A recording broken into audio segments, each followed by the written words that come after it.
Elías, buenos días para ti, ¿cómo estás? Pues buenos días, claro que sí, un saludo. Yo de hecho estaba viendo ahora mismo la televisión, estaba viendo las cadenas americanas aquí en mi casa y veía que ustedes ya estaban en la noche. Digamos que a mí todavía el día no me ha saludado aún, pero ustedes ya tienen la oscuridad que normalmente en Europa no vemos a lo largo del día, porque nosotros cuando ponemos la televisión aquí a las 7, a las 8 de la tarde, ustedes están disfrutando de un mediodía fabuloso de luz Seguro, en seguro. Washington, en New York, y ahora por la noche yo estaba viéndolo y efectivamente, ya estaban ustedes en la noche. Esa diferencia horaria es maravillosa, es lo que nos permite saber que vivimos en un mundo fantástico, fabuloso. Exacto, exacto, exacto. Pero bueno, lleva su sacrificio porque a Bueno, ti nah, te tienes que sacrificar y no te queda más remedio que tomarte unas cañitas para esperar el programa. correcto. ¿Qué Es un remedio sacrificio queda? ¿Qué enorme. sacrificio, Dios mío? Sí, sí, no, y normalmente hasta ahora ya en España, ya la mayor parte de los bares, cafeterías, salas de fiesta ya están cerrados. Claro, Entonces, no tienes a ningún sitio donde ir. El único sitio que podemos estar es aquí, exacto. disfrutando de tu compañía y de la gente que nos está siguiendo. Oye, muchísimas gracias, Elías. Oye, Hecho. mira, yo sigo, tú me dignas mandándome, como pienso que tendrás una cadena de personas Sí, sí. numerosa a la que mandas tus observaciones. Claro, los demás ven las cosas tuyas cuando pueden. Tú sabes que el mundo, cuando uno sale, uno vive en Cuba y piensa que aquello es una candela, y lo es. Lo es. Pero cuando uno sale fuera del mundo se da cuenta que no es candela, pero es una máquina de moler carne, que el tiempo no basta, que no le llegas.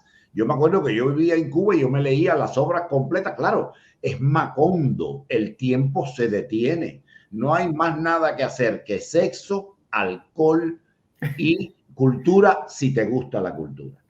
Sí. Cuando vives en el mundo normal, para poder pagar el alquiler del piso, la letra del coche y bla, bla, bla, bla, bla, bla, bla, bla, bla, es una máquina de moler carne. No te quedan 10 minutos para leer un carajo. Lees cuando estás en el baño haciendo caca. Vamos a estar claros, ¿eh? Que Sí. uno rueda el celular en el baño. Uno asocia celular con peste a caca. Porque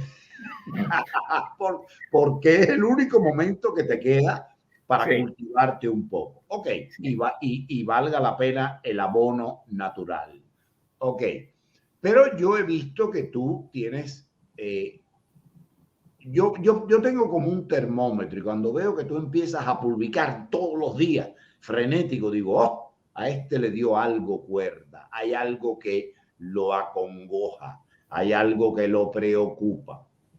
Entonces, he visto que tú tienes una extrema preocupación porque no escampa, como se dice en lenguaje beisbolero, en la situación económica de Cuba. Y yo quería contigo, que ya lo habíamos hecho 2 o 3 programas atrás, analizar esta cosa porque se habla de las BIPYME y a mí lo que me llega es que la BIPYME es un tumbe que beneficia a las familias de los poderosos, pero que en términos concretos para los pobres que se quieren aglutinar, quizás al principio algunas funcionaron, pero en la práctica están feneciendo. Yo soy un neófito, yo quiero que tú nos ayudes a entender esto. Bueno, hace un año más o menos el régimen acordó autorizar por primera vez desde 1968 en Cuba, cuando tuvo lugar la llamada ofensiva revolucionaria, que como tú sabes, promovió la confiscación de todo el capital productivo que existía en Cuba de carácter privado. Aquello supuso el cierre prácticamente de todos los establecimientos que pertenecían a cubanos que desde décadas anteriores habían tenido pequeños negocios, y aquello, bueno, pues fue, digamos, el detonante de un proceso de confiscaciones que empezó en 1959 y que acabó en ese año, en el 68. Luego ya vino la institucionalización soviética y los distintos periodos por los que atravesó la economía cubana, que no son tan variados como algunos quieren presentar, pero que en definitiva aquello marcó el curso de los acontecimientos. Y desde el 68 hasta el año 2022 no hubo en Cuba algo parecido a una empresa privada pequeña. Sí, habían trabajadores por cuenta propia, habían arrendatarios de tierras, pero esas figuras en ningún momento reunían algunas de las características que tienen las empresas pequeñas, como las que conocemos en cualquier otro país del mundo. Y se crea la regulación de las MIPYMES, con una normativa que, en mi opinión, ya desde el primer momento deja entrever que esa MIPYME no tiene nada que ver con la que existe en España, en Italia o en Alemania. ¿Por qué? ¿Por qué? Pues mira, por un motivo básicamente. En España, en Italia, en Francia, tú creas una empresa y lo único que necesitas es una escritura, ir a un notario y luego darla de alta en el registro mercantil. Es un acto de carácter administrativo en el que una persona, pues, lo único que tiene que demostrar es que pone un dinero en concepto de accionariado y tiras para adelante. En Cuba, para crear una MIPYME, te la tiene que aprobar el Ministerio de Economía. Es decir, hay una decisión política que es la que determina si el proyecto que tú presentas se puede considerar o no como MIPYME. Ahí hay una diferencia muy importante porque conculca uno de los derechos fundamentales del modelo de economía de mercado que conocemos en todos los países del mundo, que es la libre empresa. Si tú, para poder tener una empresa, tienes que someterte, implorar de rodillas al Ministerio de Economía y Planificación, que en Cuba es un órgano político, es un órgano que toma decisiones políticas jerárquicas, pues a partir de ese momento tu sometimiento a ese ministerio es total y absoluto.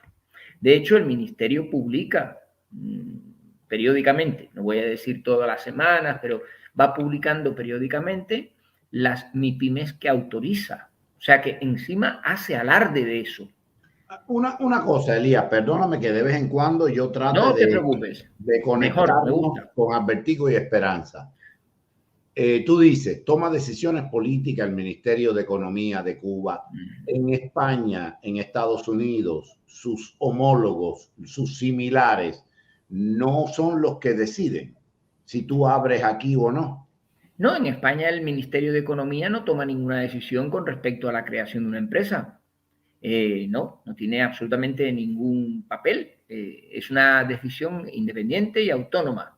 Es decir, yo te voy a decir, no, sí. Yo sé cómo funciona en España porque también viví en Europa. Es un poquito más difícil, pero es factible. Ahora, tú en Estados Unidos, yo mismo que he abierto como 10 empresas aquí, todas han quebrado, ninguna ha llegado a ninguna parte, pero bueno. Ahora hablaremos de eso. Esto que lo diga el enemigo, yo no lo voy a decir. Ahora, tú haces así y vas a internet, fíjate esto. Sí. Y tú dices, yo hago esto, y yo pido para esto el siguiente nombre. Y ya está. Si el nombre no está tomado, sí. Si no, tienes que poner otro nombre. Y tú vas probando hasta que el nombre pácata. Bueno, señor, deme $300, deme 150. Y recuérdese que el año que viene, si no paga los impuestos, le mando a la policía. ¡Para el carajo! Ya está, no hay que dar más vueltas.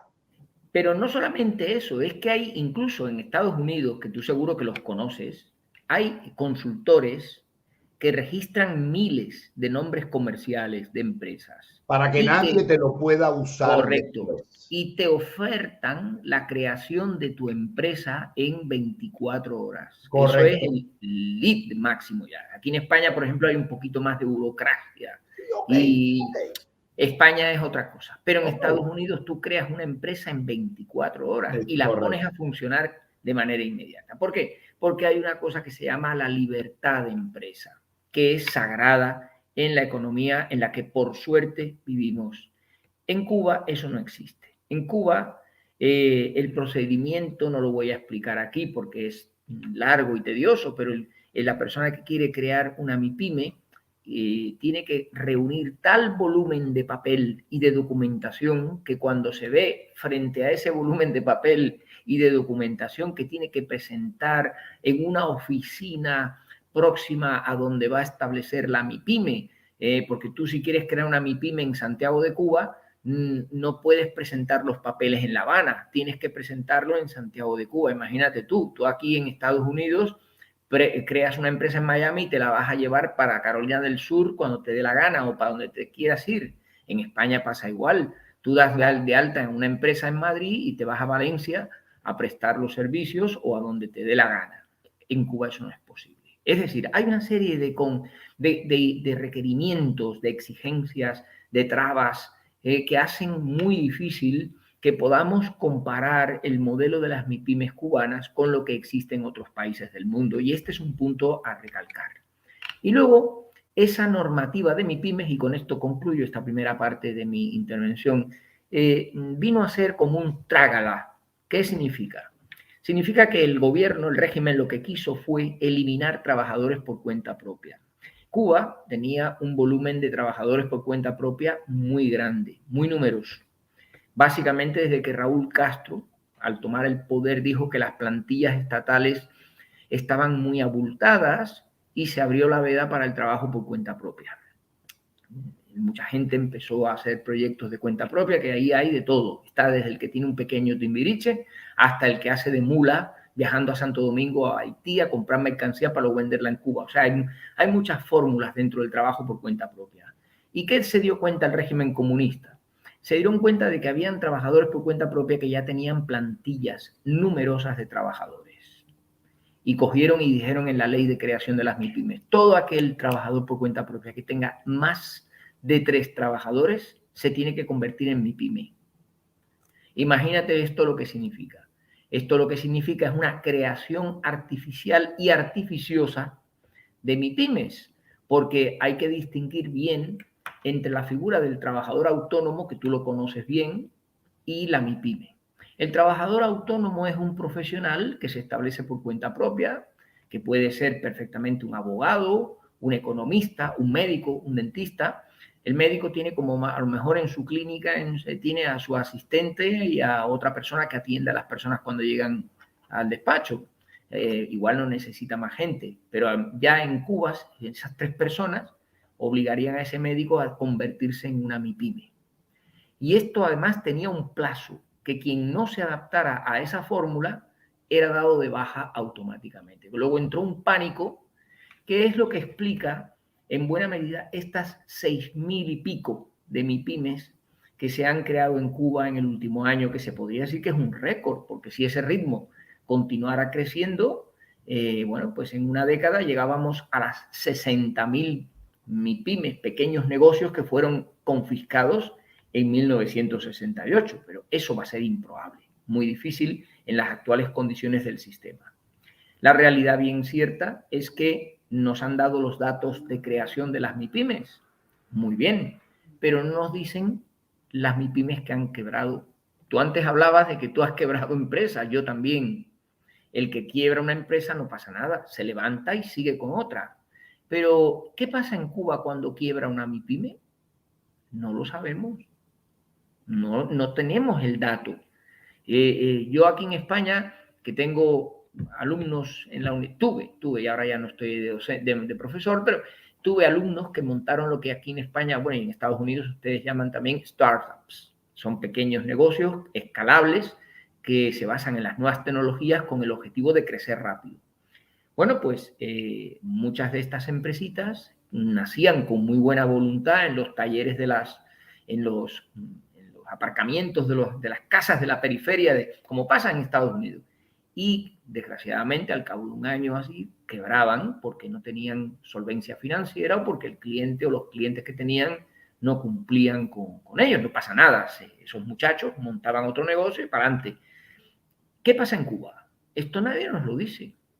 Yo estoy todos los días entrando en la Oficina Nacional de Estadística de Cuba, que por cierto pasa la mayor parte de los días con la página web desconectada. Es muy difícil acceder a las estadísticas oficiales de Cuba, básicamente porque no las hay, pero si las hubiera, sería muy difícil, por ejemplo, acceder a los datos.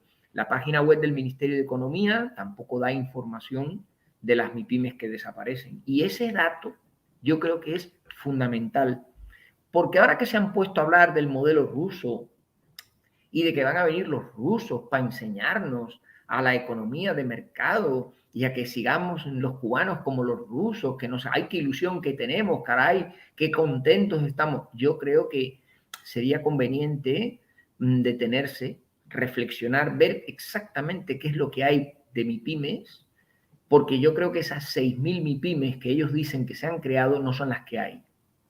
Y hay muchas menos, lo que no nos lo dicen. No nos lo dicen porque este régimen comunista es simplemente un régimen de datos cuantitativos. Tú fíjate, a ellos lo único que les preocupa es el número de turistas que entran en Cuba. No reflexionan sobre la calidad de ese turismo. Les preocupa que se creen MIPYMES, pero no les preocupa el tipo de MIPYME que se crea, a qué sector van, en qué actividades. Les preocupa siempre los números, las cantidades absolutas, pero no entran en el perfilado de la cifra cuantitativa en términos relativos. Me explico. No es lo mismo que se estén creando MIPYMES en Cuba en un sector estatal, como es, por ejemplo, las MIPYMES universitarias, de las que luego podemos hablar, a que se creen MIPYMES en la agricultura para promover la producción agropecuaria. ¿Por qué no están permitiendo que se creen MIPYMES en la agricultura y tienen en la agricultura reservado ese sector a las cooperativas y a los trabajadores por cuenta propia? ¿Por qué esa segmentación? ¿Por qué el régimen divide a los agentes económicos y los asigna a los distintos sectores de la economía? Pues esto tiene una explicación. Eso, divide y vencerás, que decía el refrán. Pues ellos lo que hacen es eso. Y luego utilizan esos indicadores absolutos que no dicen nada. Porque a la hora de la verdad que hayan 6.000 MIPYMES creadas en un año, nos dice poco si no nos dan la cifra de las que han muerto, que es lo que yo estoy buscando desesperadamente y no lo encuentro en ningún sitio. Hay una cosa, Elías, y hay un comentario claro que quiero responder, porque cuando yo debo reconocer que hasta hoy, mañana todo puede cambiar, hasta hoy el régimen conmigo no se ha ensañado, porque me manda una claria al mes. Parece que tú sabes que como hay tanto racismo, dice este negro no nos importa. Ok. O no se quieren meter con un negro para no buscarse problemas con sus amigos de la Cuarta Internacional. ¿Quién sabe, Elías? ¿Quién sabe el turulato pensamiento? Pero entonces está este señor, Misael Romero, que dice Valeriano Trump, como poner a Trump como Weyler. El único que se parece a Valeriano Weyler es Fidel Castro, que obligó a los campesinos del Escambray a vivir en Pinar del Río. La única copia, réplica perfecta de la reconcentración de Valeriano Weyler la protagonizó la dictadura racista, asquerosa y asesina de Fidel Castro, cuando a los campesinos que se le oponían a su dictadura comunista los mandó a vivir a Sandino y a esos pueblos. Entonces, por favor, Misael, yo te doy el derecho a que tú uses la cuenta que te paga la contrainteligencia cubana en las dos casas que tiene en Miramar, y en el próximo programa te voy a decir los dos que están de jefe de ustedes, que te permite ver porno y esa vaina gratis, y tú tienes que justificar, pero coño, brother, por lo menos hazlo con decencia. No me des la posibilidad de que yo te dé un gancho al mentón. Pónmela difícil. No subestimen mi inteligencia. La única cosa parecida en Cuba a la reconcentración de Weyler es la reconcentración de Fidel Castro Ruz. Esa es la única cosa que se parece. Y no menciones a Trump, porque Trump llegó mucho después.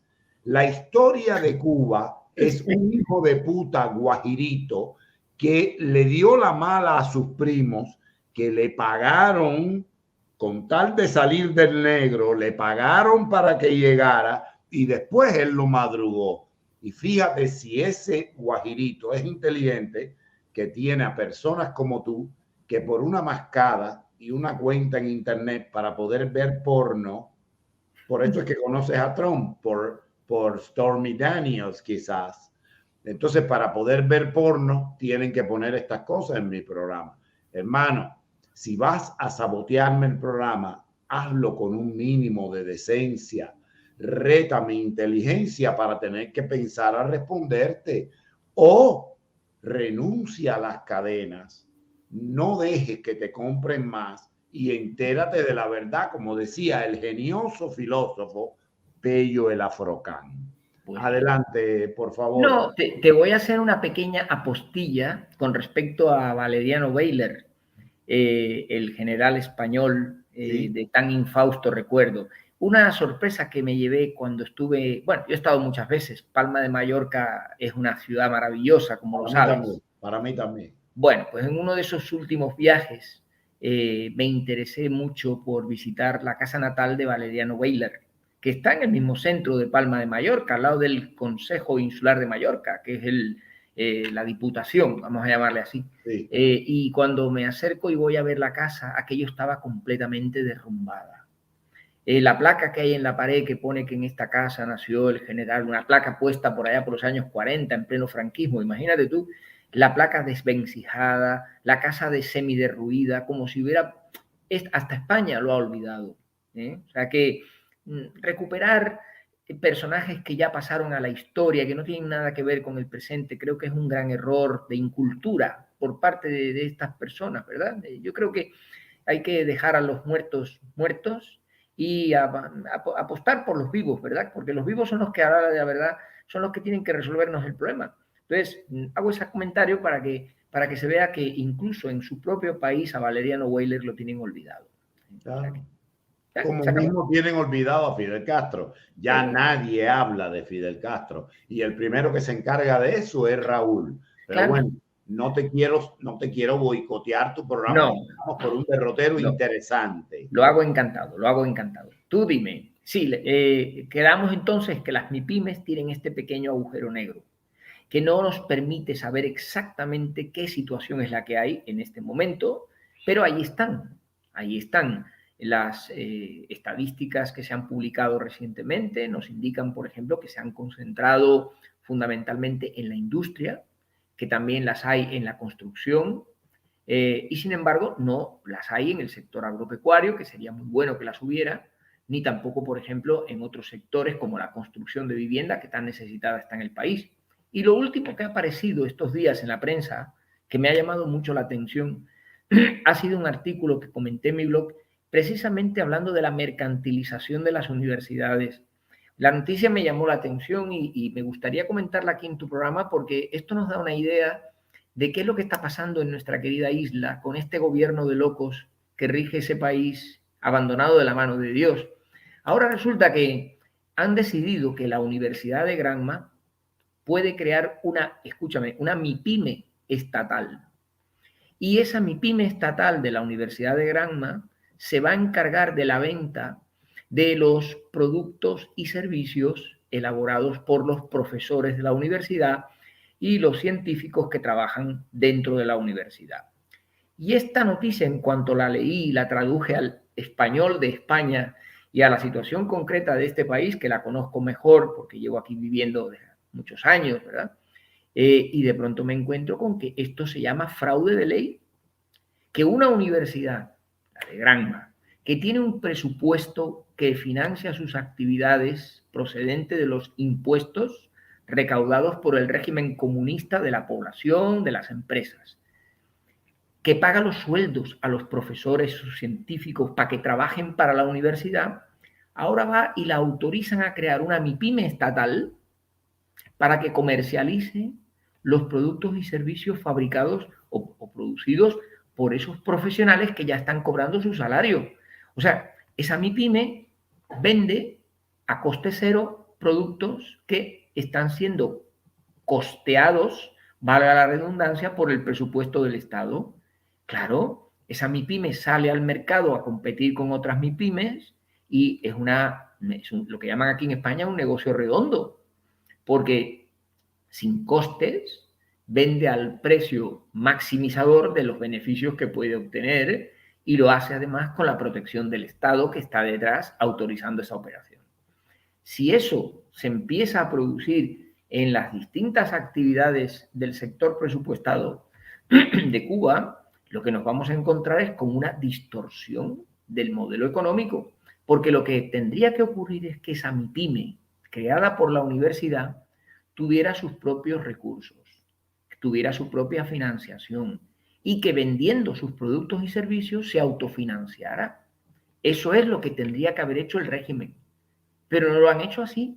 Han cometido fraude de ley, y lo digo aquí con mucha claridad en este programa, porque han creado una MIPYME, le han puesto trabajadores que están, insisto, cubiertos sus costes con el presupuesto estatal y dicen, los productos que vende esta MIPYME son para que la MIPYME obtenga ingresos. Y nos los repartimos de la siguiente manera.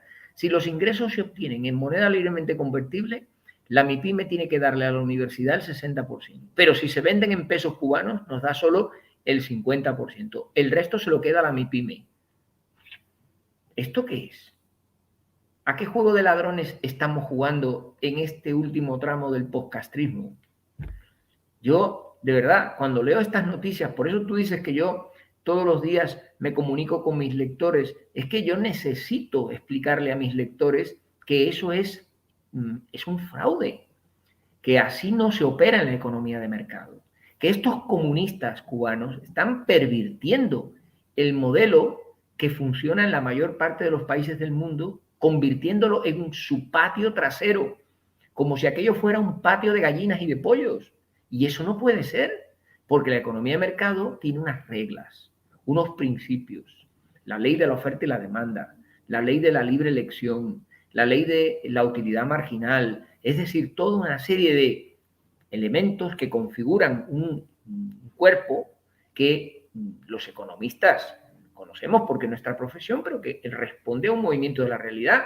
Y si empezamos desde ahora ya a tomar este tipo de decisiones, lo que nos vamos a encontrar dentro de unos años va a ser que el sector presupuestado cubano, que yo siempre he estado en contra de su tamaño y defiendo su disminución e incluso su reducción, porque es enorme, tiene un peso muy grande en la economía, lo van a ir convirtiendo en un fraude de ley a través de este procedimiento. Elías, ¿tú crees que, oyendo lo que tú me estás diciendo, sí, yo interpreto, pero tú sabes, los años van mermando la capacidad de esta cosa que se supone que esté aquí dentro? Eso no es así, pero bueno. Que muchas veces no está o está dormida. Tú, por lo que me decías al principio de la MIPYME y estas cosas, ¿tú crees que la MIPYME fue un modo de la Junta de La Habana de ser la gatica María Ramos? Creo una apertura, pero no regreso al 68. Que como que la MIPYME fue el modo de evitar que existieran los orfebres, los que arreglaban muebles, el que te daba el guarapo con la frita. Porque yo recuerdo, yo tenía en el 68, yo me acuerdo que yo tenía, yo nací en el 56, es decir, 12 años. Y yo me iba para la escuela y pasaba a veces ahí atrás de lo que después fue el Ministerio de Educación Superior, que primero fue el IMI, creo que se llamaba Alberto o Rafael, que tenía una guarapera y vendía las mejores fritas y el mejor batido de mamey de todo el Vedado. Todavía mis calles estaban adoquinadas. Todavía en mi país era mi país. Todavía mi país era país. A pesar de la desidia y de las malolientes axilas de todos estos filibusteros que llegaron a jodernos la patria. Pero tú te comías ahí una frita y un batido de mamey y te pasabas toda la tarde en la escuela estudiando hasta por la noche y ya había libreta de abastecimiento. La única diferencia es que todo lo que venía en la libreta te lo daban. Claro, claro, era un Entonces, concepto que no diferente. era lo mejor del mundo, era un desastre igual, pero Bueno, mucho menos que ahora. Entonces, según lo que tú me dices, le cogieron miedo a esta gente a que regresara este tal Alberto con su guarapera. Y entonces, espérate, vamos a ponerle a mi pyme para meter a 3 primos nuestros y lo demás, qué sé yo, pero condicionado, ¿o tú crees que la MIPYME es otra cosa? no, yo creo que la MIPYME es mm, ellos le llaman actores económicos, actores económicos privados, a una serie de categorías como son los arrendatarios de tierras en el campo, que no son dueños de la tierra, sino que se la alquilan al Estado para cultivar y la negocian con el dirigente comunista local para saber cuánto les entregan cada año. Tenemos los trabajadores por cuenta propia, tenemos las cooperativas agrarias, las cooperativas no agropecuarias, y tenemos las MIPYMES. Es decir, si te fijas, son un conjunto de agentes económicos que van de lo pequeño a lo grande o de lo pequeño a lo intermedio, porque la MIPYME precisamente es micro y pequeña empresa. Micro, pequeña y mediana empresa. Ellos no quieren que sea una gran empresa. El concepto gran empresa en Cuba está adjudicado a la empresa estatal socialista. Entonces tienes un sistema económico fragmentado por agentes económicos, porque lo normal sería que hubieran empresas privadas y empresas públicas, como pasa en cualquier país del mundo, y luego que cada una tomara la dimensión que quisiera para operar. El problema de las MIPYMES en Cuba es, como dije al principio del programa, la enorme injerencia que tiene el Ministerio de Economía en su devenir. Todavía el otro día salió publicado una resolución del Ministerio en donde se establecen una serie de requerimientos de información que a muchos trabajadores por cuenta propia y gente que está moviéndose en el mundo de los actores económicos con los que mantengo contacto, me decían que era un auténtico atraco a mano armada, porque requiere un gran volumen de documentación a presentarles, unido a los temas fiscales, a los temas mercantiles. O sea, hay un exceso de burocracia y de intervención sobre las MIPYMES, y yo creo que ese es el aspecto que podríamos denominar más negativo.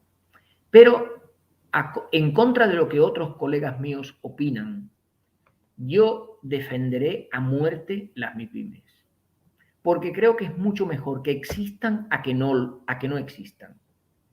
El problema no es que haya MIPYMES, el problema es que el régimen no las aprovecha, no las quiere aprovechar, porque las MIPYMES son un pequeño agujerito, una grieta dentro del régimen comunista que, si se pudiera ir aumentando de tamaño, provocaría que algunas de las piedras más altas se vinieran abajo.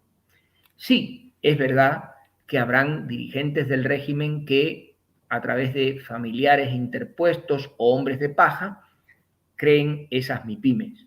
Pero, Andrés, en el franquismo, las grandes empresas estatales y los grandes negocios de este país se entregaban a dedo por el dictador Franco.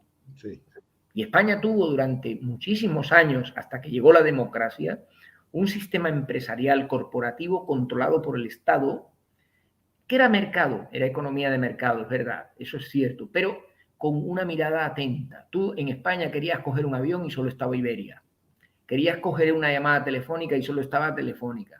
Y era una economía de empresas. Se repartieron el pastel. Se repartieron el pastel. Correcto, se repartieron el pastel. A los que habían participado en la guerra civil les daban una compañía de seguros, les daban una red de gasolineras, les daban un negocio hotelero en la zona de Benidorm. Ese poder del régimen franquista es lo mismo que pasa en Cuba ahora, que el régimen comunista cubano le da empresas a los suyos, lógicamente. Bueno, sí, eso es inevitable, no se puede ir contra eso. Pero la pregunta es la misma. ¿Cuántos no aliados del régimen comunista cubano están creando MIPYMES? En España, los negocios que se establecieron alrededor de los grandes hoteles de Benidorm prosperaron. Y esos no eran del franquismo, esos eran empresarios que venían de Andalucía sin nada, se establecían y trabajando como mulos, acababan montando unos negocios formidables. Y siempre te digo, cada vez que hacemos un programa, que un compatriota tuyo, bueno, medio compatriota, porque tú eres 50 Cuban, 50 Spanish, Sí. Fuster, de apellido, Sí. escribió un libro que era el efecto recirculatorio del dinero. Claro. Y es, bueno, está bien, a lo mejor, que no está bien, que Franco haya... No, yo no estoy No defendiendo a estamos Franco. defendiéndolo.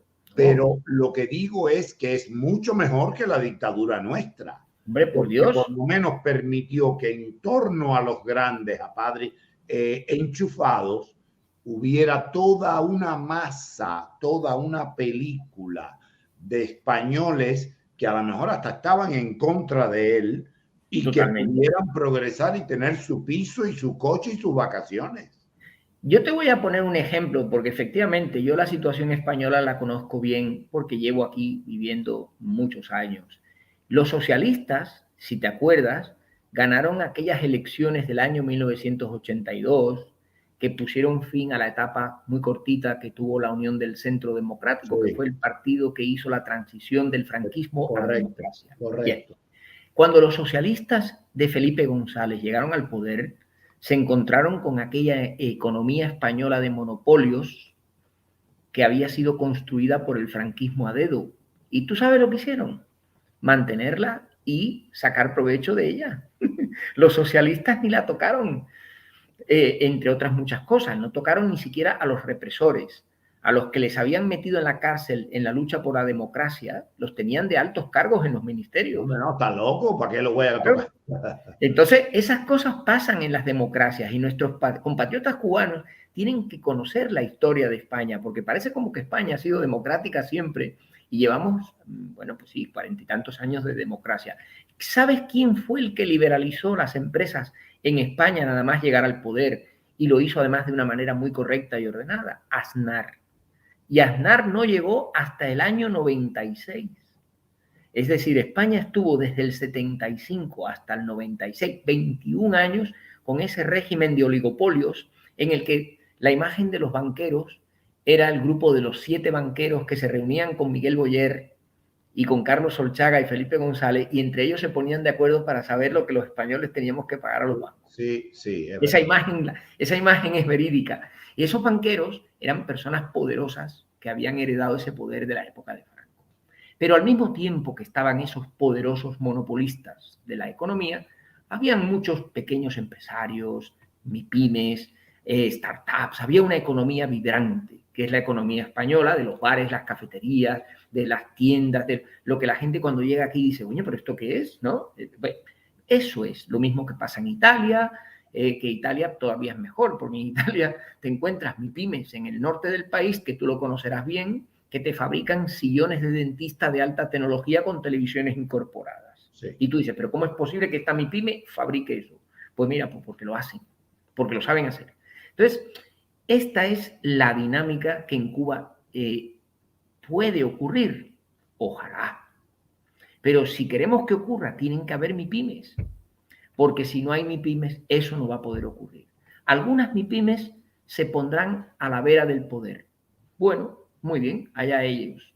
Otras MIPYMES verán que sus posibilidades de desarrollo están frenadas por el poder y plantarán cara.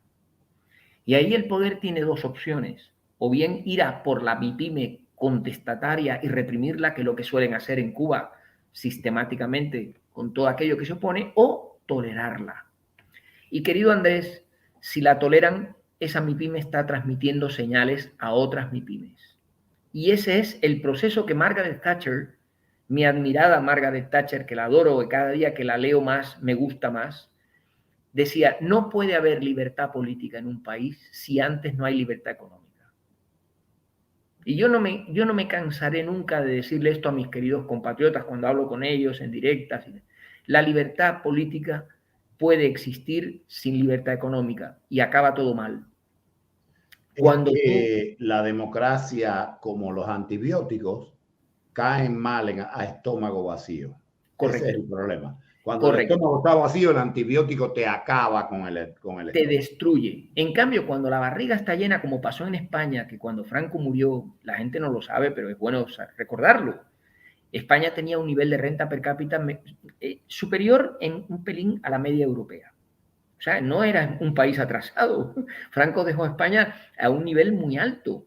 Lo que pasa es que luego hubo una época de casi 20 años que la economía española entró en una crisis larga, profunda, por muchísimos problemas que no vienen a cuento. Pero el nivel era ese. Europa luego evolucionó y España iba hacia abajo. Pero a partir de los años 80 y pico, 86, cuando entramos en la Unión Europea, España pega un salto espectacular, que es lo que cuando alguien viene a España, mi familia de Miami, cuando viene aquí a España y la vio en los años 70 y la ve ahora, dicen, esto no tiene nada que ver, es que otro mundo. Entonces, eso es lo que yo quisiera que pasara en Cuba.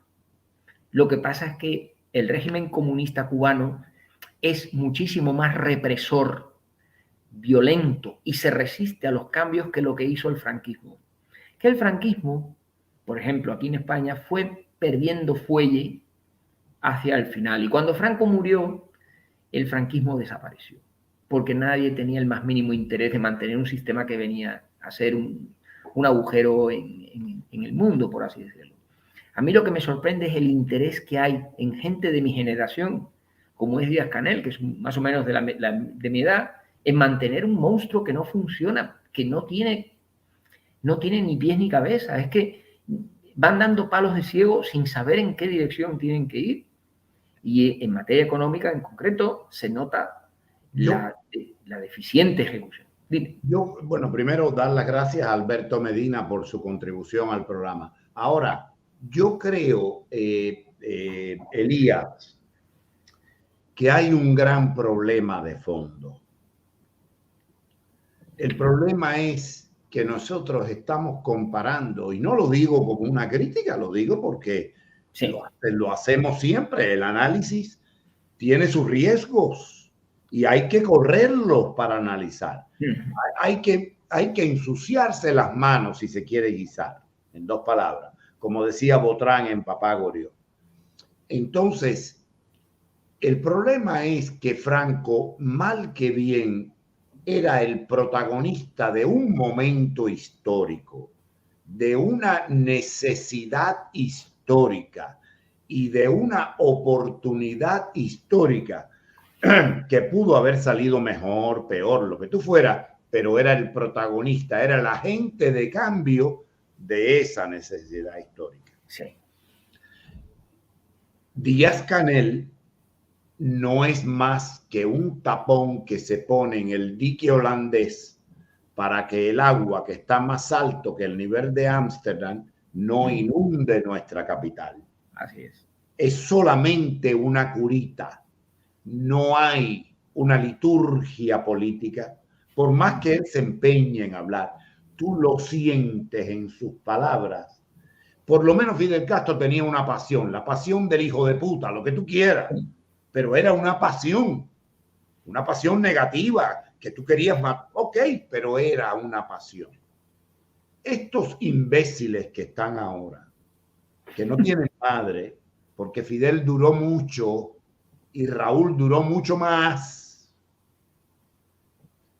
no tienen una persuasión, son lo que son por default.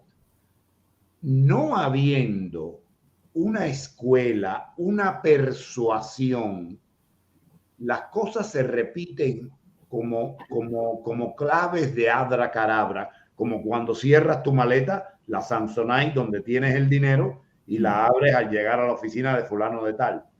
Tácata, tácata, tácata. Entonces, estas personas que responden a unos esquemas de clave, fíjate por donde yo vengo, sí, son claves. Quizás el error sea nuestro en esperar que seres humanos que reaccionan en clave puedan tener un pensamiento crítico o olvídate de la crítica, puedan tener un pensamiento, punto, un pensamiento, aunque sea para mantenerse, fíjate. Franco, para mantenerse, tuvo que elaborar toda una retórica que si se refugiaba tras la sotana, que si... Pero tuvo que elaborar una cosa, el falangismo. Tú has visto que Díaz-Canel, tú le has visto bien la cara a Díaz-Canel y a su esposa. ¿Tú crees que ahí puede salir algún tipo de fermento, aunque sea lo peor, eh? Yo ya no pretendo que sea un análisis bueno. Ahí no hay análisis, Elías. Ahí no hay materia gris. Entonces, por supuesto que no pueden hacer jamás lo que hizo Franco, porque la cita con la historia era para que la hubiera hecho Fidel. Y Fidel, en su megalomanía, en su maldad infinita, llegó tarde a la cita con la historia. El castigo de Fidel no va a ser en que lo vayan a ahorcar. Desgraciadamente, esa oportunidad la perdimos. El castigo de Fidel es cuando personas ecuánimes, sobrias, sin pasiones, digan: llegó tarde, se le fue el tren, perdió la guagua, como decimos en cubano vernacular. Sí. Porque Franco tuvo el aquello de dejar a quien te dije, al rey cachondo. Claro. Sí, y lo conocía bien, ¿eh? De dejar las bases y tener unos colaboradores que mal que bien sobrevivieran en términos de democracia. Sí. Estos imbéciles no lo hicieron y el tiempo caducó. Y lo que están recogiendo ahora es el marabú, el aroma y el cactus. No sé si tú estás de acuerdo. Totalmente. Totalmente. Fíjate, es más, te voy a apuntar algo que posiblemente, bueno, el otro día también escribí sobre eso en mi blog. El primer consejo de ministros el último consejo de ministros de este mes de marzo fue el miércoles pasado y Díaz-Canel, bueno, pues dedicó una parte de su discurso a los ministros a analizar los resultados de las elecciones del pasado 26. Pero a mí eso no me interesa. Lo que más me interesó fue el mensaje que dio de cuáles son las prioridades que tiene que atender ahora su gobierno. Mira, me quedé sorprendido, porque lo primero que dijo era que había que mejorar la calidad de los servicios públicos, que la gente estaba enfadada, que ese sentimiento de enfado había que contrarrestarlo con un trato más favorable y más agradable por parte de los empleados públicos, que era conveniente dar de comer a la población cuanto antes, que, en fin, se puso a decir una cantidad de cosas que tú dices, pero vamos a ver, ¿no ha sacado usted una participación del 76%? ¿No son unos resultados tan fabulosos? En la democracia, cuando sale una cosa tan buena, los políticos se relajan y descansan. A Díaz-Canel hay que leerlo ese día en Granma para ver que está asustado. Está asustado. Y yo creo, y lo puse así en mi análisis, que Díaz-Canel sabe qué es lo que han dicho los cubanos verdaderamente y conoce lo que su régimen ha puesto como maquillaje. Y ahí es donde se ha visto su metedura de pata, porque su discurso en el Consejo de Ministros ha sido en clave de la información veraz que habrá salido de estas elecciones, que algún día nos enteraremos o no, no vale la pena, porque son elecciones que no tienen ningún valor desde el punto de vista democrático. Pero lo que sí que tiene valor es cómo Díaz-Canel arenga a los ministros. El otro día Marrero, incluso, en el balance del Ministerio de Turismo, les decía que hay que hacer las cosas de forma distinta. Pero bueno, vamos a ver, ¿quién se baja ahora de la guagua? ¿Cuál forma? ¿Cuál? Exacto, ¿cuál forma? Ellos están jugando al papel de ser el pueblo crítico que critica a los gobernantes que son ellos.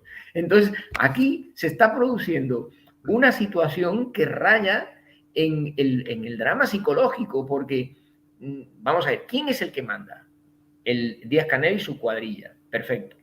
Bueno, ustedes tienen que ser responsables en las medidas para corregir la grave situación que existe en el país, que ustedes reconocen que existe, porque siempre la están citando. Entonces, ¿quién le pone el cascabel al gato? Es lo que tú decías antes. Esto básicamente tiene que ver con la manera de entender la política, con la manera de entender la forma de dirigir una nación, porque es verdad que Díaz-Canel lo has definido perfectamente, es el tapón que impide que el agua de los polders holandeses se desparrame, ¿no? Es verdad. Pero el tapón podría tener algo de valentía para decir, este camino por el que vamos no es correcto y vamos a probar a ver qué pasa. Y no la tiene. Y ahí hay un rasgo psicológico que también hay que explorar. Porque el rey Guasón admitió lo que tuvo que admitir y España se convirtió en una democracia plena cuando el rey cedió todos los poderes del Estado que él tenía. El rey podría haberse quedado con todos los poderes y decirle a los demócratas, adiós, quedáis. Pero no. Lo que hizo la monarquía española fue ceder la enorme acumulación de poder que heredó de Franco y pasársela al pueblo español y su soberanía. En Cuba eso no lo vemos. No vemos movimientos de esas características. Lo único que hemos visto ha sido el pegote de esa constitución del año 2019 que convierte a Cuba en una democracia socialista, que eso ya no existe en ningún sitio, en un Estado de Derecho socialista, que eso no hay evidencia científica de que eso pueda existir, y coloca al Partido Comunista como el órgano máximo del país, por encima incluso de la Constitución. ¿Dónde se ha visto eso? Un partido que en los países democráticos rara vez, incluso en Rusia, supera el 7% de los votos. ¿Cómo le dan ese rango en Cuba a un partido comunista? Esas son las contradicciones que definen el sinsentido en el que se ha convertido Cuba y el régimen comunista cubano en los últimos años. Y bueno, pues para mí, las MIPYMES, los trabajadores por cuenta propia, los arrendatarios de tierras del campo, las cooperativas no agropecuarias, sobre todo las de transportes, las MIPYMES son actores económicos privados que, aunque estén dominados por el gobierno, que lo he dicho y lo he dejado clarísimamente, aportan aire fresco. Aportan aire fresco a la economía y lo único que hay que hacer es, vamos a ver qué pasa, vamos a dejarlo funcionar. Apenas lleva un año las MIPYMES. Bueno, vamos a ver qué dinámica es la que cogen. Tú lo que quieres decir es que de dos males el menor. Claro. Y que no perdemos nada con que haya MIPYMES y no ganamos nada con que no las haya, porque de todas maneras va a ser la paz de los sepulcros. Entonces, bueno, vamos a ver, visto que hemos probado todo y no ha cambiado nada, como dice la canción, después de una vida de tantos desengaños, ¿qué importa uno más? Así es. ¿No? Entonces, no es que sea la solución, pero vamos a ver qué pasa. No, la solución no es esa, lo quiero dejar claro, pero es mejor eso que nada. Y te voy a poner un ejemplo. Mira, en el periodo especial, en 1991, cuando se derrumba el muro de Berlín en el 91 y cae la URSS y desaparece el socialismo real, en aquel momento, ¿qué le pasa a Cuba? Pues que su PIB cayó un 35% al perder el apoyo soviético y de los países del este de Europa. En aquel momento la economía cubana no tenía actores económicos privados. En este momento no hay una situación parecida a la del periodo especial, pero la economía cubana, todos los indicadores apuntan a que se encuentra en una situación de estanflación, dominada por una inflación muy alta y un estancamiento económico o un crecimiento muy moderado. Y ese escenario se produce, y no estamos ante una caída como la del periodo especial, porque en la economía cubana están ya los actores económicos privados produciendo, dando servicio. Salen las mulas al exterior y se traen mercancías que las venden dentro del país. Llegan las remesas y se ponen en funcionamiento. Hay una economía informal. El otro día me preguntaban, ¿usted qué porcentaje cree que tiene la economía sumergida en Cuba? La economía sumergida en Cuba puede tener un volumen equivalente al del Producto Interior Bruto real y nominal del país. Es una economía sumergida variadísima. Es lo que llaman economía negra, economía informal, de los nombres me dan igual. Perdóname. Sí, dime. Tengo una cierta edad, repíteme esto para digerirlo. Sí, Es la decir, economía sumergida, la economía informal, la que sí, escapa de los sí. controles y de las mediciones oficiales, en la economía cubana, es muy difícil de saber qué porcentaje ¿Y representa. puede ser tan grande como? Puede ser tan grande en volumen, no llegará al mismo nivel, lógicamente, pero puede alcanzar porcentajes superiores a los que tienen otros países del mundo. En España, por ejemplo, la economía sumergida es el 24% del PIB. Y yo estoy convencido de que en Cuba está por encima del 40% del PIB. Incluso puede que ronde el 50%.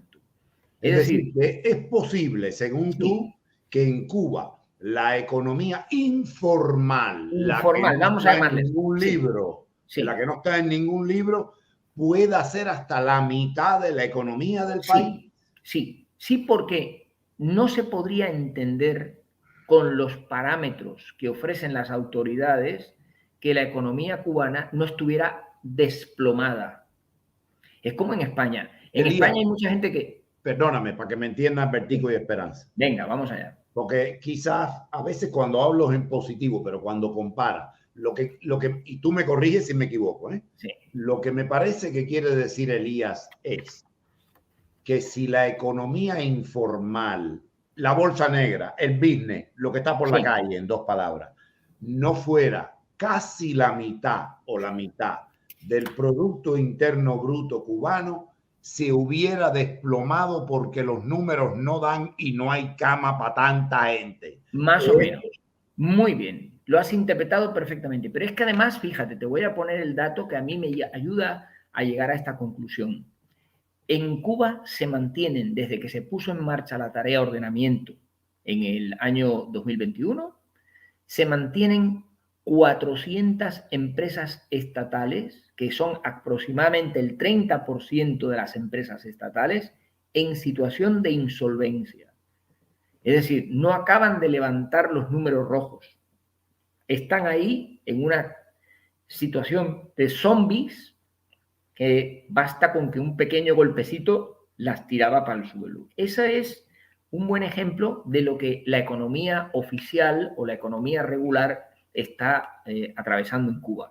Cualquier indicador que se utilice permite ver cómo la producción industrial en Cuba, por ejemplo, en este momento está casi un 40% por debajo de la que había en los años 80. En la agricultura, bueno, ya se ven los problemas que tiene la agricultura para dar de comer a la población. La economía real está absolutamente hundida. Y, sin embargo, en Cuba no se están dando las situaciones propias y características del periodo especial. Bueno, pues ahí hay una actividad informal importante que escapa del control del gobierno. De hecho, ellos están ahora preparándose para aumentar la presión de los recaudadores, de los inspectores de la ONAC, de todo el cuerpo de burocracia que gravita encima de la actividad económica porque necesitan, como sea, obtener ingresos. Un buen ejemplo de ello es la recaudación tributaria. La recaudación tributaria lleva desde que empezó la pandemia en el año 20 cayendo en picado. No obtienen impuestos, no recaudan suficiente para gastar lo que gastan. Aparece entonces el agujero, el déficit, que eso es uno de los grandes problemas de la economía cubana. ¿Por qué no recaudan? Pues no recaudan porque la economía oficial, la economía regular, está de capa caída, está en declive. Y la que está sosteniendo el aparato económico es la economía informal, en donde tú encuentras lo que quieres siempre que estés en condiciones de poder pagarlo. Es decir, Elías, Sí. tú me dices que las relaciones de producción en la tierra que nos vio nacer Sí. son tan perversas, pero tan perversas, que un régimen que no logra poner a las personas a vivir por lo menos al nivel de pobreza, sino que lo tiene mucho por Mucho debajo, peor. Sí. se percata de que hay una competencia, entre comillas, que produce tanto como ellos, y en lugar de decir, vamos a hacernos los locos para que la gente escape, cóbrale. Es decir, que son parásitos de los parásitos. Claro. Sí. La gerlilla, ¿no? El que le pica las nalgas a la ladilla. Claro. A eso ha quedado el gobierno cubano. A eso ha llegado. Yo lo veo en los datos que controlo, que voy viendo. La verdad, desgraciadamente, las estadísticas en Cuba van con un enorme retraso. Todavía no tenemos nada del año 2022, hago 4 o 5 indicadores, pero la evidencia, lo que podemos manejar apuntan a que el cubano que tiene capacidad adquisitiva de divisas o moneda libremente convertible que puede usar en el ámbito de la economía informal, vive infinitamente mejor que el que solo tiene pesos cubanos. La economía que se mueve en el área de la moneda libremente convertible representa ya el 30% de la circulación monetaria y el 70% restante se mueve en pesos cubanos. Es decir, esa gente que tiene acceso a la moneda libremente convertible tiene un poder de compra muy superior a ese 70% que se mueve en el área de los pesos cubanos, que es donde escasean los bienes, donde los servicios son muy limitados y donde hay que cambiar el peso cubano a moneda libremente convertible para poder entrar en ese circuito. Y déjame poner esto en contexto. Sí. Siempre de aguafiesta yo, tú me perdonas. No pasa nada. Tú dices un 30-70. Sí, es lo que dio el ministro, lo dio el ministro Gil el otro día, sí. Este 30-70 no es religiosa y pulcramente conservado. Vamos a traducirlo a la realidad. Albertico López, que trabaja para una firma, sabe que los habaneros nos comemos la... Lo sé. La firma. Albertico López, que trabaja para una firma, para él no es 70-30. No. Para él su 100% es en dólares. Es 70. Cero es en pesos. Pero, y tú dirás, coño, Andrés, qué bien, alégrate por Albertico López. No, yo me alegro por Albertico López. Me preocupo por Esperancita Pérez, que es al revés, y el 100% es en pesos. Dime si me equivoco. Así mismo. Y el 0% es en divisa. Entonces, ¿cómo vive esa mujer? Esperancita puede ser una jubilada que cobra 1.900 pesos de su pensión. Y vende maní. Y no tiene familia en el extranjero. Y tiene que vivir con esos 1.900 pesos en el área del peso cubano, de ese 70% de gente o de circulación monetaria, en donde se vive en la miseria. Y Albertico tiene a sus hijos en Estados Unidos y aunque él tiene una pensión también igual que la que tiene Esperancita, los hijos le mandan todos los meses $100. Pues con esos $100, al cambio oficial o no cambiándolos, tiene un poder adquisitivo para poder entrar en ese 30% de circulación monetaria que se mueve en moneda libremente convertible. Y ahí es fácil que encuentre aceite, champú, crema de afeitar y todos los productos que necesita para mantener una vida razonable. Esperancita no. Esperancita es muy probable que no pueda ni comprar yuca o malanga ni huevos por los precios a los que se han puesto en los mercados en pesos cubanos. Ahora, ese drama es la economía cubana. Y eso no se viene abajo, en mi opinión, porque hay una economía sumergida, una economía informal muy potente. Que el régimen la tolera porque sabe que si la elimina, la situación puede ser muchísimo peor. Muchas gracias, Alejandro Roque. Me demoré en darle su crédito, pero con el mismo cariño. Ahora, Elías, sí. Todos tenemos nuestras fuentes en Cuba. Yo no quiero dar mucha información para no quemar. No debemos, claro. No, porque ellos se la están jugando ahí. Nos están viendo. Exacto. Entonces, ¿qué es lo que pasa? A mí me dicen que muchas de las BIPYMES no producían nada, lo que hacían era trading. Iban a comprar a no sé cuánto y lo vendían ahí. Ok. Cuando el gobierno, muchas gracias a Anabé Martínez, muchísimas gracias. Cuando el gobierno deja de pagar porque es insolvente o porque el dinero lo está usando para otra cosa, no lo sabremos nunca porque nosotros no tenemos acceso a sus libros. No es transparente, no es un país democrático. Ok. Cuando empieza de nuevo, después que le debía a Raimundo y todo el mundo, esto es lo que me dicen mis fuentes, el gobierno cubano llama a todo el mundo y le dice, oye, mira, yo te debo a ti tanto, tanto, ahora con en el MLC, yo no te voy a pagar enseguida lo que te debo, yo te voy a ir pagando poco a poco y tú sígueme mandando. Hubo algunos que se fueron y realizaron la pérdida, como dicen ustedes los comunistas, los economistas. Me pasó lo mismo que al Che. Sí, pero no tiene nada que ver. No tiene nada que ver, por Dios. Como dicen ustedes los economistas, realizaron la pérdida y otros, los más incautos, dijeron, coño, yo no voy a perder todo este dinero. Es la obsesión que le entra al jugador de ruleta. Entonces, bueno, vamos a ver.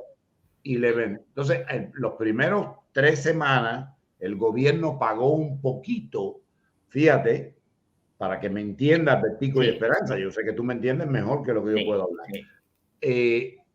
Digamos que el gobierno le debía a Juan Pérez el valor de 1,000 pares de zapatos, porque se dedicaba a comprar zapatos en tal lugar y a traerlo.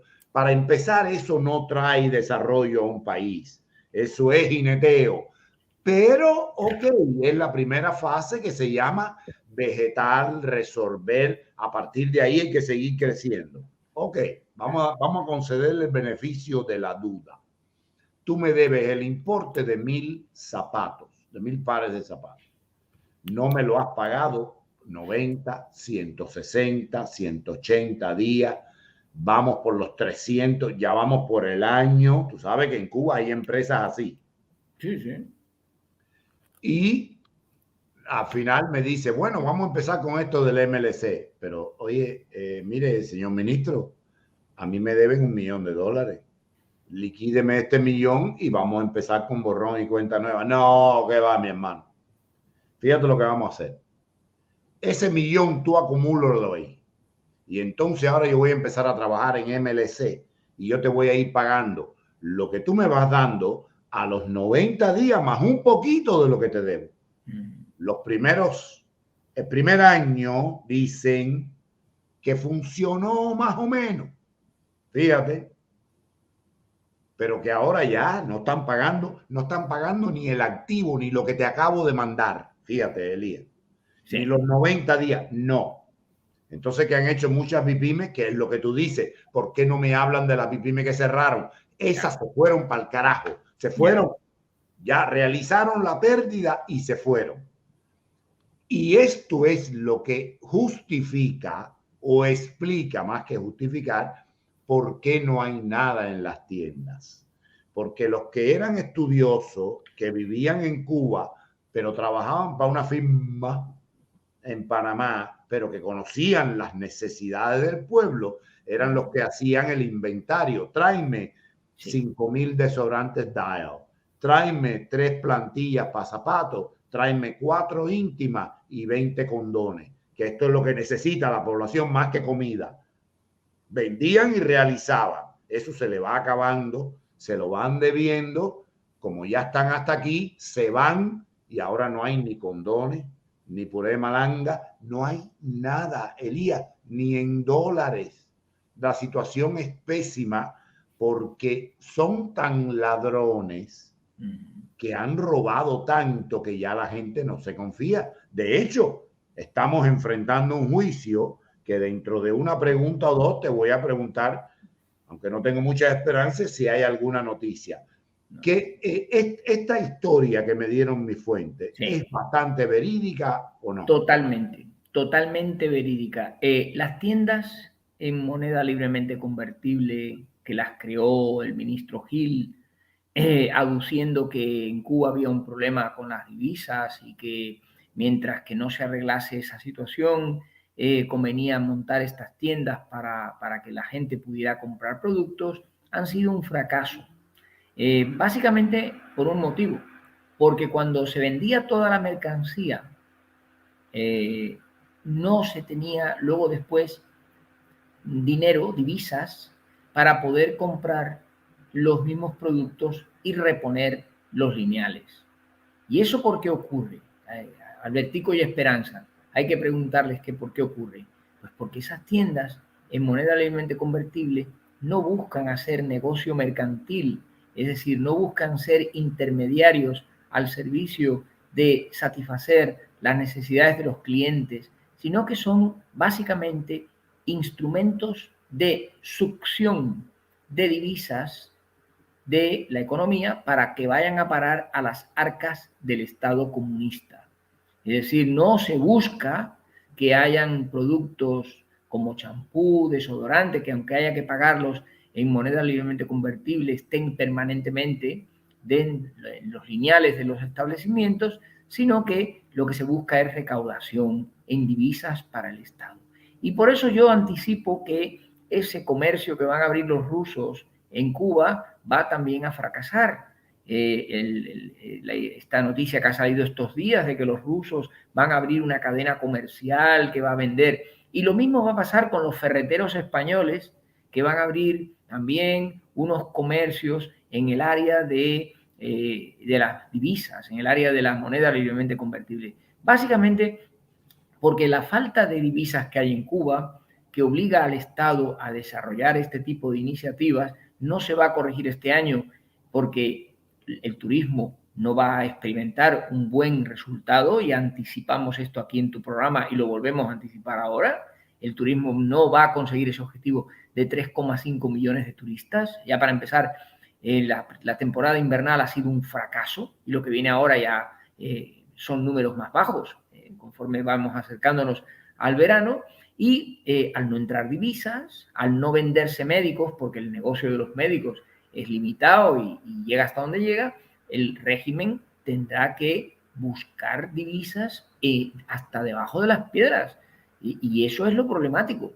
Y eso ocurre básicamente porque el régimen no quiere crear un sistema de cambio como el que existe en otros países, sigue empeñado en el modelo de tipo de cambio fijo de la tarea de ordenamiento, que ha sido un auténtico desastre, ese tipo de cambio oficial de 1 por 24, que todavía se sigue aplicando en las operaciones de las empresas estatales, para que te hagas una idea. O sea, se sigue cambiando a 1 por 24 algo que no vale 1 por 180 en el mercado informal, que es el más importante que hay en el país. Ahora, dos anotaciones aquí, Elías, sí, oportunas. Una ya la había hecho en un programa tuyo, pero no me canso de hacerlo. El hecho que la moneda sea baja no necesariamente es un problema. No. Siempre que el país emisor de la moneda cuente con una fortaleza productiva y unas relaciones de producción ágiles.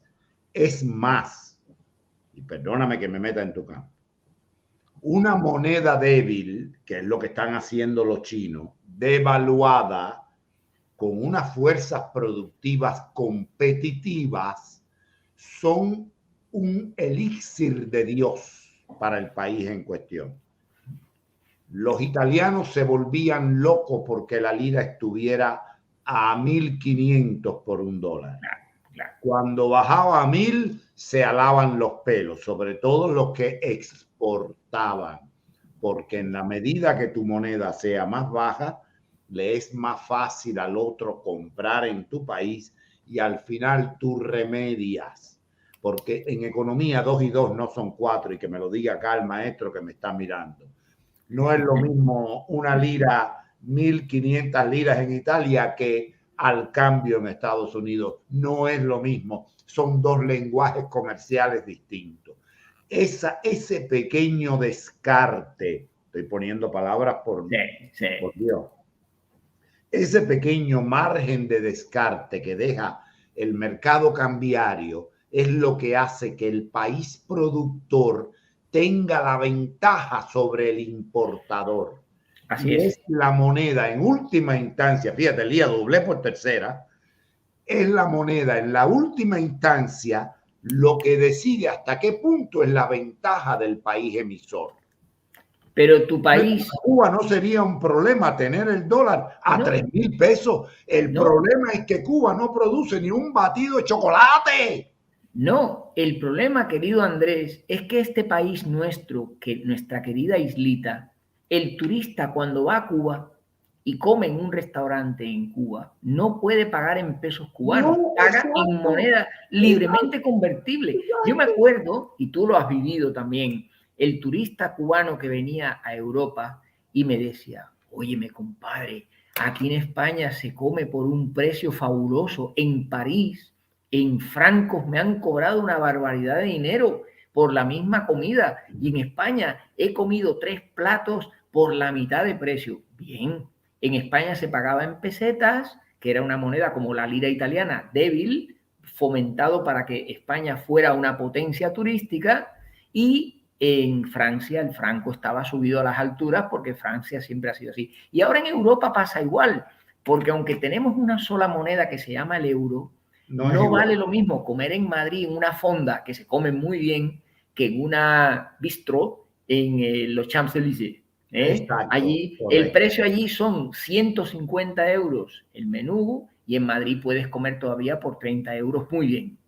Y nos quejamos de que está caro. Y nos quejamos, claro. En mis tiempos, por 3.000 pelas eras un señor. Exactamente, sí, señor. Eras un señor. Eso es. Pero además hay otra cosa. Mira, en los tiempos, que Dios me perdone, no estoy halagando el comunismo ni a los excomunistas. No, pero cuando yo era guía, que después llegué a funcionario, que subí un poquito en la cosa del Intur, estaba José Luis Padrón, un comunista asqueroso, asesino igual, pero realista. Ya.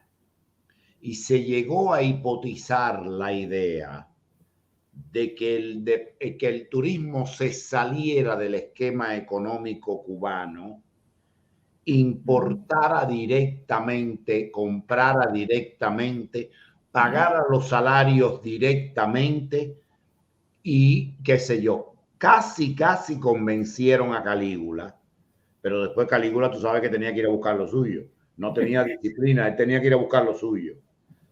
Y yo recuerdo que un experimento interesante, yo fui parte de esto, lo he dicho otras veces, con una empresa americana de Houston, Texas, que se llamaba la Cuba Travel, propiedad de Dan Snow, que llevaba a los pescadores del bass, es decir, del Pérsico trota, se llama en italiano, que en Cuba le decimos trucha, pero no es trucha, es el Florida bass, es un pescado con una carne exquisita que está prohibido comérselo y que se suponía entonces que en Cuba estuviera el récord del mundo. Y ahí empezamos a que ellos tenían un Resident Pro que comía, pasaba sus 3 comidas, tenía su esposa cubana y qué sé yo. Y las cuentas de ese Resident Pro y las cuentas de los turistas que pasaban, nos las mandaban en piezas de repuesto para las lanchas, para las cosas. Que Dios me perdone, yo ayudé a romper el embargo, mea culpa, yo no lo voy a negar. Era un modo inteligente de hacer las cosas. Muy bien. En una Cuba libre, sabemos que la política es mucho más lenta que la economía. Mañana Cuba se hace libre y el embargo a lo mejor se demora 2 años más en quitarse. No importa que haya. En una Cuba libre comemos todos. Sí. No hay problema con que haya embargo. Entonces, las cosas, claro, eso duró 3 días. A José Luis Padrón salió por el techo. No sé qué, yo no estoy defendiendo a José Luis Padrón, que era un torturador, pero no puedo dejar de reconocer las ideas inteligentes que pueden venir de algunas personas. Es decir, el deseo de salirse del esquema comunista, monetario, mercantil y de relaciones de producción es tan viejo como por lo menos el año 1980-81. No es casual que a todos los que pensaban de esa manera o lo fusilaron o lo metieron preso. Sí, fue un momento en el que fue el momento de la perestroika, en donde se empezaron a plantear iniciativas muy interesantes. Pero tú fíjate lo bueno que sería que en Cuba, por ejemplo, el turista español que llega pudiera pagar todo lo que consume en el sector turístico en pesos cubanos. Para empezar, al cambio este de 1 por 120, que es el que practica Gil. Ya sabes que hay 3 cambios en Cuba. Está el cambio oficial, está el cambio de la línea de mercado que abrió el año pasado en verano Gil de 1 por 120, y luego está el cambio informal que anda por 1,180. Bueno, pues ese turista español, sus euros se convertirían en muchísimos pesos cubanos con los cuales podría realizar un gasto muy importante. El problema es que eso el régimen no lo quiere, porque el régimen no quiere que el turista español se satisfaga sus necesidades en moneda nacional. Lo que el régimen quiere es recaudar todas las divisas que trae ese español para llevárselas a las arcas del Estado. Y por eso tienen diseñada esta política turística kafkiana que no tiene nada que ver, por ejemplo, con la que se aplica en República Dominicana. Moraleja, República Dominicana mete 8 millones de turistas y ya remontó el nivel de antes de la pandemia, y Cuba todavía está a un 60% por debajo de lo que se alcanzó en el año 19. El régimen comunista no quiere turismo en Cuba, aunque lo diga, aunque construyan habitaciones hoteleras, aunque hagan hoteles de lujo a 2 cuadras de la destrucción y de la basura en las zonas de La Habana. No, el régimen lo que quiere es recaudar para las arcas del Estado divisas. Que nadie se engañe. El modelo turístico y todos los modelos orientados a la inversión extranjera en Cuba lo que buscan es recaudar divisas, no satisfacer necesidades de los consumidores. ¿Y esto es así? Esto es muy importante porque cuando se habla de levanten el embargo porque el pueblo sufre, no va a cambiar nada, porque ellos lo que van a buscar es su mascada y el pueblo que se siga jodiendo. Pero sí que además el embargo es un tema que yo he escrito mucho sobre eso. El embargo realmente es una campaña de marketing político que el régimen utiliza para enfrentar permanentemente a Estados Unidos y situarlo en una situación compleja en los foros internacionales. Pero no hay embargo. Cuba comercia libremente con 192 países del mundo, incluso con Estados Unidos. La única condición es que tiene que pagar al contado. Cuba recibe turistas de Estados Unidos. Es el tercer mercado más importante, después de Canadá y de la comunidad cubana que viene de Miami, precisamente, o sea que también de Estados Unidos. Cuba recibe de Estados Unidos remesas, que es uno de los, no se sabe la cifra real, algunos estudios hechos por economistas cubanos rondan los 6 mil millones de dólares. Eso es muchísimo más de lo que se obtiene por la venta de mercancías, de exportaciones. O sea, Estados Unidos es un proveedor de recursos para la economía cubana. Y, sin embargo, ellos siguen con el argumento del embargo y el bloqueo y de que no sé qué. Yo no conozco a ningún hotelero español que gestiona hoteles en Cuba que haya tenido el menor problema para entrar en Estados Unidos. Ninguno. Y eso que hablan de que la ley Helm-Burton prohibía las iniciativas de demandas que se han movido en los tribunales españoles de reclamación de propiedades en Cuba al amparo del título 3 de la ley Helm-Burton, no ha prosperado ninguna. ¿Dónde está el embargo? No hay, es un concepto de marketing político que le funciona muy bien al régimen, que por cierto, lo sacaron en el año 91-92, porque hasta ese año no se acordaban del embargo. El embargo lo puso Eisenhower allá por el año 60, y desde el 60 hasta el 92 nadie habló del embargo en Cuba. ¿Por qué? Porque había el subsidio soviético y por tanto no hacía falta embargo para nada, ni hablar del embargo ni nada por el estilo. Se habla del embargo en el momento en que desaparece el maná y hay que buscarse las castañas, como dicen aquí en España. Y como esas castañas no las saben conseguir porque la estructura económica cubana no está, insisto, orientada a satisfacer las necesidades de los clientes, sino está al servicio de las arcas del Estado, pues ese es el problema fundamental que impide que la economía cubana prospere. Por eso yo defiendo las MIPYMES, porque las MIPYMES sí que tienen que satisfacer las necesidades de los consumidores, porque si no mueren. Y por tanto ya no están tanto orientadas por la necesidad del Estado de recaudar para las arcas como por la prioridad que los clientes le otorguen. Y aquella MIPYME que sea buena atendiendo a los clientes prosperará, y la que no, pues quebrará y desaparecerá, aunque luego no nos den las cifras de las que mueren. Más allá del riesgo de que tantas MIPYME estén en manos de parientes de ellos. Sí, eso al final, como ya te dije, pasó aquí en España. Pero tienen que dar un buen servicio. Exactamente. Al margen de quienes sean los dueños, si la MIPYME no vende productos, se va al garete, como dicen aquí en España. Desaparece. Y entonces ya se espabilarán, ya tendrán que ver de qué manera mejoran. Además, las MIPYMEs permiten fusionarse entre ellas, permiten tener una personalidad jurídica independiente de los socios que la crean, con lo cual el riesgo en caso de pérdida es menor que cuando tú eres un trabajador por cuenta propia que respondes con todo tu patrimonio. O sea, tienen muchas ventajas y es verdad, sí, puede haber gente del régimen detrás de esas MIPYMEs, por supuesto. Habrán investigaciones que se harán y se irán descubriendo los casos, pero yo prefiero que haya MIPYMEs a que no las haya. No, es que, mira, Elías Amor es economista, no es jurista. No. Ni activista por los derechos humanos, aunque en tu tiempo libre... Estuve. No, en tu tiempo libre puedes hacer lo que te dé la gana y dedicarte, ok, pero por lo que te llamamos a este programa es para hacer una radiografía de algo, no para que repitan las consignas nuestras, porque para eso están los comunistas, para repetir consignas.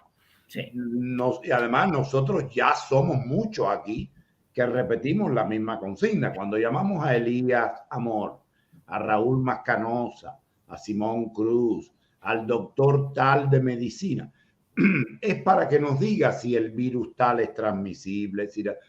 Después puede ser que la respuesta nos guste o no. Después puede ser que la respuesta ayude a nuestra narrativa o no. Pero ustedes no están aquí para hacernos la vida más fácil. Están aquí para ilustrarnos sobre cómo están las cosas, como se dice en inglés, to the best of your knowledge, para vuestro mejor conocimiento, salvo la mejor opinión de otro, lo que ustedes creen que es. Y eso es lo importante. Después nosotros buscaremos las vías para incidir sobre el régimen ladrón. Pero no vale de nada que Elías venga aquí y diga, abajo el comunismo, y no me explique qué coño es una MIPYME. Yo no necesito a Elías para dar consigna, porque aquí ya somos 150 que lanzamos consigna. Lo que necesito es alguien que me ayude a digerir qué es lo que está pasando en la economía, qué pasó en el juicio de Londres, por qué se demora tanto y no sé qué. La última pregunta, te la prometo. No tenemos noticia del juicio de Londres. ¿Por qué? Bueno, yo consulté a expertos juristas en esta materia y todos me confirmaron que la sentencia tardaría, que no iba a ser una cosa inmediata. Es verdad que la cosa parece que se está retrasando, pero no es así. Normalmente estos juicios de carácter internacional toman tiempo, obligan a los jueces a leer y valorar los argumentos que se presentan por las distintas partes y, bueno, pues estamos dentro de los plazos temporales que se pueden considerar razonables. Tampoco conviene sacar interpretaciones de si está tardando tanto porque se lo están pensando de una manera u otra o porque hay presiones. No. Nosotros los demócratas, yo me considero un demócrata de pura cepa, creemos firmemente en el Estado de Derecho y en la separación de poderes. Y por tanto, yo considero que esos tribunales de justicia desarrollan su actividad con absoluto respeto a las leyes y con una clara independencia de decisiones políticas. Lo creo firmemente y por tanto no estoy en condiciones de sumarme a esas interpretaciones que ya he oído por ahí de que si el tribunal se podría encontrar presionado por el régimen desde los foros internacionales y en concreto los lobbies que tiene en Inglaterra que podrían estar teniendo alguna influencia. No, lo rechazo completamente y entiendo que lo que ha ocurrido hasta ahora es un retraso de la justicia, que la justicia es lenta pero segura, y vamos a esperar a ver qué resultado es el que se produce, que en todo caso será recurrido por las dos partes, tanto si es de un caso de un sentido como del otro, y por tanto esto no vamos a verlo resuelto hasta dentro de un tiempo bastante largo. Elías, muchísimas gracias. Por ahí dice Saturnino, uno de Sí. nuestros amigos, que sería oportuno que dedicáramos una serie o un programa, una serie de programas al embargo. Bien. Para desmistificar. ¿Puedo contar contigo para esto? Ese es mi tema favorito. Tengo escrito un pequeño opúsculo, una obra que no la he publicado, precisamente desmontando los argumentos del embargo que utiliza el régimen comunista. Porque es curioso, pero ellos cuentan una historia que no es la real y esa historia la sacan periódicamente en la prensa estatal cubana y están adoctrinando a las nuevas generaciones. Yo he conocido cubanitos jóvenes que vienen aquí a España con los que hablo y me dicen, pero el embargo no fue Estados Unidos el que lo puso en marcha. No, mira, antes pasaron cosas y esas cosas es bueno que las conozcas. Yo no sabía que habían hecho eso en Cuba. Digo, pues hay que ponerse al día. Sí, en ese sentido me pongo a tu entera disposición y creo que es un tema muy doloroso, muy triste, pero que hay que asumir y que algún día pues se tendrá toda la información verídica de lo ocurrido. Claro que sí. Oye, Elías, muchísimas gracias por la desvelada. Nada, en absoluto. Mañana es sábado, por favor. ¿Estás en Valencia? Sí, sí, yo Bueno, resido aquí pues, en Valencia y tenemos un tiempo primaveral muy bonito ya, una maravilla. eso me lo dijo Proscopio, que está en la zona tuya también. Él tiene una casa por ahí. Dime, por favor, mañana ve, cómete una buena mariscaíta, como dicen los andaluces, cómete una buena mariscaíta a mi nombre, con un buen Bueno, albariño, a despecho de los tintos de los blancos locales, con un sí. buen albariño y por favor, como decía Clavelito, pon tu pensamiento en mí. Bueno, no te preocupes que eso aquí te lo tienes esperando, ¿eh? Así que cuando tú quieras, ¿vale? Venga, Un bueno, buenas abrazo. noches. Adiós, adiós. Cuídate, cuídate. Bueno, tuvimos a Elías Amor, como dice Martín, un amor cuando habla de economía. Y lo importante, señores, es que no hay frases grandilocuentes. No, no, no, no. Hay un diagnóstico sobre la economía. Y este diagnóstico nos puede gustar, no nos puede gustar, puede convenir a la retórica nuestra, puede no convenir, pero hay el valor de formularlo con entereza, con gallardía. Y yo creo que esta es la diferencia entre un profesional y un activista. Y lo de activista no lo digo con desdén, porque yo, que no soy profesional en nada, no me queda otra cosa que ser activista. Pero es cierto que los activistas tendemos